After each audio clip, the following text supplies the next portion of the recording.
everybody, welcome back to another morning word. Thanks for joining us this morning. For those new to this is where I share a couple-minute video really to share from my own personal Bible study.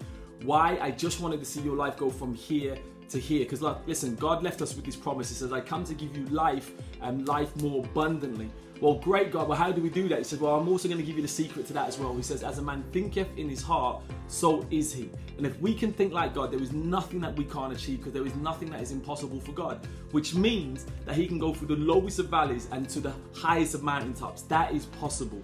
Now, the one thing I should say, please don't just listen to these videos. Listen to, take notes, okay, on what we're saying, and then implement them. And if you implement them, that's where you'll find the success, because that's where the fruits of the wisdom is in your application. So let's really get into this. We're going to be reading from the book of Joshua, reading from chapter 22, verse 7 and 8, and it reads this. When Joshua sent them home, he blessed them, saying, return to your homes with great wealth, with large herds of livestock, with silver, gold, and bronze, and iron, and a great quantity of clothing, and divide your brothers the plunder from your enemies. I'm going to call this morning's word, it's okay to be wealthy. It's okay to be rich. Now, what you understand, Joshua at the end of the war sent the Israelites home, sent the armies home, and they went home not as slaves, okay, and not poor. They went home free and incredibly wealthy. The Bible explains that they had great wealth, both monetary and assets. And I think what God was really showing here, that it's okay to have wealth. It is okay to have wealth. And some of us are really struggling with that notion that it's okay to have a little bit of money. It's okay to have assets. Okay, and because we struggle with it emotionally, we then physically struggle with that as well. Now, the money is not the issue.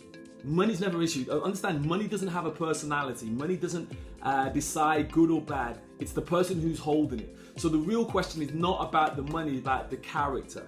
Okay, now if you're evil, you'll do more evil things with money. But if you're generous, guess what? You'll do more generous things with money, and that's just the truth. So, you know, money just magnifies who you are. It's a magnification of who you are. So here's the question of the morning. Are you okay with wealth, and are you okay with money? That's a real solid question. You've got to be okay with it. Here's the lesson of the morning. Wealth is a good thing. You've got to be able to accept that. The more that you have, okay, the truth is the more you can do. The more you can give to your church, the more that you can help your family, the more that you can help the poor or support causes that are close to you. Money is not evil, okay? It's the personality behind it. It's the personality behind it. You've got to make sure that you have the right character, so when money comes your way, you're able to handle it well, and you'll do well with the money and not evil with the money or do bad with the money. It's your character that determines what happens with money. So here's the action of the day. The action of the day is this. Accept being wealthy is good. It is a good thing, okay? But ensure that your character is also good, so when the wealth comes, you'll do good with it. So God bless you. I really, pray that blesses anyone who's watching these videos. As we always say with Gen Hope, God's gift to us is life. What we do with that life is our gift back to God. Please subscribe to our YouTube channel so you get these videos Monday to Friday. But more importantly, please share this with one person. Because I believe if we change the mindset of one person, we can actually change the world. Because as a man thinketh in his heart, so is he. God bless you, and see you soon.